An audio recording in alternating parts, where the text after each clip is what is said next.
Suresh office में काम कर रहा था। बाहर तूफान के साथ भारी बारिश हो रही थी। सुरेश एक जमीन के प्रोजेक्ट पे काम कर रहा था। काम में व्यस्त होने के कारण उसको वक्त का पता ही नहीं था। जब उसका काम खत्म हुआ तब घड़ी में 3 बज चुके थे। बैटरी कम होने के कारण उसका मोबाइल भी थोड़ी देर में बंद हो गया। जब वो बाहर निकला था तो उसके होश उड़ गए। काली अंधेरी रात थी, सुनसान रास्ता था और आसपास में कोई नहीं था। तूफान के साथ तेज बारिश गिर रही थी। भारी बारिश की वजह से बिजली के खंभे से सारी बत्तियां भी बुझ चुकी थी। सुरेश ने जैसे तैसे करके अपना स्कूटर निकाला और अपने घर की ओर जाने लगा। कुछ देर बाद अचानक रास्ते में एक बिल्ली दिखाई दी, इसलिए सुरेश ने स्कूटर को ब्रेक लगाई, लेकिन ब्रेक लगाने के बाद सुरेश का स्कूटर वहीं पर ही रुक गया। सुरेश को ऐसी अनुभूति हुई जैसे मानो उसका स्कूटर किसी ने जकड़ लिया हो। सुरेश स्कूटर से उतरा और काफी बार प्रयास किया, लेकिन स्कूटर चालू ही नहीं हो रहा था। तेज बारिश की वजह से सुरेश पूरी तरह से भीग चुका था। ठंड के मारे वह कांप रहा था। अचानक स्कूटर बंद होने से उसकी घबराहट और ज्यादा बढ़ गई। वह अपने स्कूटर को साइड में ले गया और डर की वजह से कुछ देर अपनी आंखें बंद कर ली। थोड़ी देर बाद उसको एहसास हुआ कि उसकी पीठ पर किसी ने हाथ रखा है। सुरेश जोर से चिल्लाया, कौन है? कौन है? मुझे छोड़ दो। उसने पीछे मुड़कर देखा तो कोई नहीं था। उसने सोचा कि शायद उसका वहम होगा। वह बहुत डर गया था। अचानक उसने बत्ती बुझने और जलने की आवाज सुनी और पास में देखा तो उसके स्कूटर की बत्ती जल रही थी और बुझ रही थी। ऐसा कुछ पलों तक चला, फिर बत्ती बुझ गई। सुरेश को कुछ समझ में नहीं आ रहा था कि अब वह क्या करे। कुछ हरकत करता उससे पहले ही उसके सामने एक लटकता हुआ सफेद छाता उसको सामने दिखाई पड़ा। सुरेश ने डर के मारे अपनी आंखें बंद कर ली, लेकिन वह अपनी आंखों को ज्यादा देर तक बंद नहीं कर पाया। जब उसने अपनी आंखें खोली तो उसके पैरों तले जमीन खिसक गई। उसकी नजरों के सामने एक चुड़ैल थी। उसने सफेद साड़ी पहनी थी। वह डरावनी नजरों से सुरेश को देख रही थी। फिर उस चुड़ैल ने छाता जमीन पर फेंक दिया। सुरेश ने देखा कि बारिश की बूंद चुड़ैल की साड़ी पर गिरते ही बूंद लाल रंग की हो गई। धीरे धीरे पूरी साड़ी लाल रंग में परिवर्तित हो गई। ये दृश्य देखकर सुरेश भयभीत हो उठा और अपना स्कूटर चालू करने लगा। सौभाग्य से उसका स्कूटर चालू हो गया और वह तेजी से अपने घर की ओर बढ़ने लगा। कुछ देर बाद वही चुड़ैल सुरेश के स्कूटर के सामने आ गई। सुरेश स्कूटर को नियंत्रित नहीं कर पाया और स्कूटर एक पेड़ पे जाके टकराया। पेड़ से टकराते ही तुरंत सुरेश की मौत हो गई। अगले दिन सुबह जब कुछ लोगों ने ये देखा तो पुलिस को बुलाया और लाश को सुरेश के घर वालों को दे दिया और पुलिस ने जांच पड़ताल करके ये बताया कि सुरेश की मौत अकस्मात से हुई। वह तेज रफ्तार से स्कूटर चला रहा होगा और नियंत्रण न रहने पर पेड़ से टकराकर उसकी मौत हुई। सुरेश की मौत के कुछ दिन बाद ऐसी ही तेज बारिश हुई जितनी उस रात को हुई थी। सुरेश के 2 खास दोस्त थे, रमेश और परेश।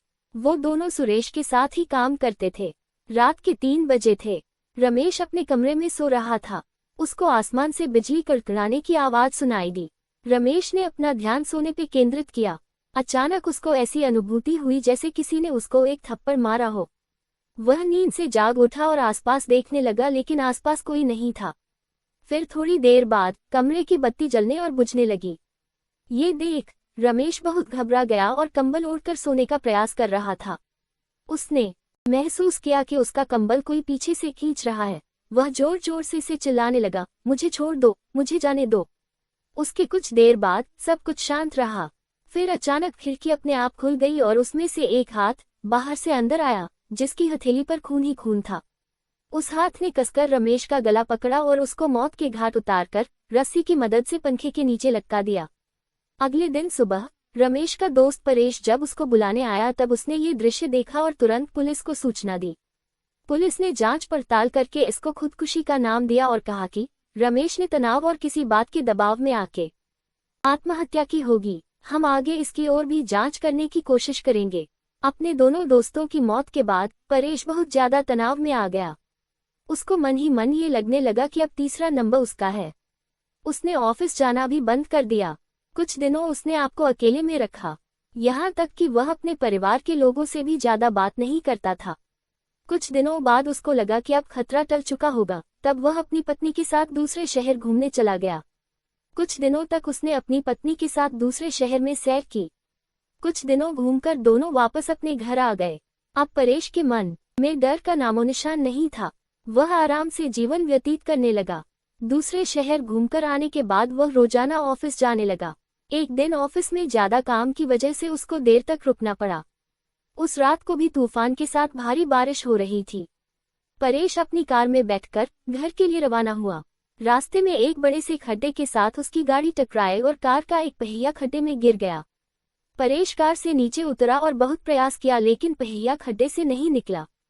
परेश कोशिश कर रहा था कि एक औरत वहां से गुजरी। उस औरत ने बड़े प्यार से रमेश को कहा, सुनिए, क्या मैं आपकी मदद करूं? रमेश ने कहा, नहीं, मुझसे ही नहीं हो रहा है तो आपसे थोड़ी होगा, फिर भी आपको लगता है तो आप एक बार प्रयास कीजिए। उस औरत ने कार को पीछे से सिर्फ थोड़ा सा धक्का मारा और कार का पहिया खड्डे से निकल गया।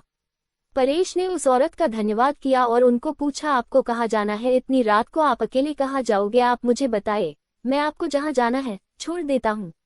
जी धन्यवाद आपका। यहाँ से थोड़ा आगे एक तालाब वाली गली आती है, वहाँ मुझे छोड़ दीजिएगा। तालाब के पास में ही मेरा घर है, औरत ने जवाब दिया। परेश ने उस औरत को अपनी कार में बिठाया और आगे बढ़ा। परेश को थोड़ा डर जरूर लग रहा था, लेकिन उसने गाड़ी चलाने पर ध्यान केंद्रित किया। थोड़ी देर बाद पीछे से आवाज आई, बस यहाँ पे रोक दीजिए, मेरा घर पास में ही है। परेश ने कार रोक दी और उनको उतरने को कहा। अचानक उसने पीछे से डरावनी आवाज सुनी, परेश अब तू गया, तेरा अंत अब नजदीक है, मैं तुझे नहीं छोड़ूंगी। परेश ने पीछे मुड़कर देखा तो उसके होश उड़ गए। वो औरत एक खौफनाक चुड़ैल में परिवर्तित हो गई थी।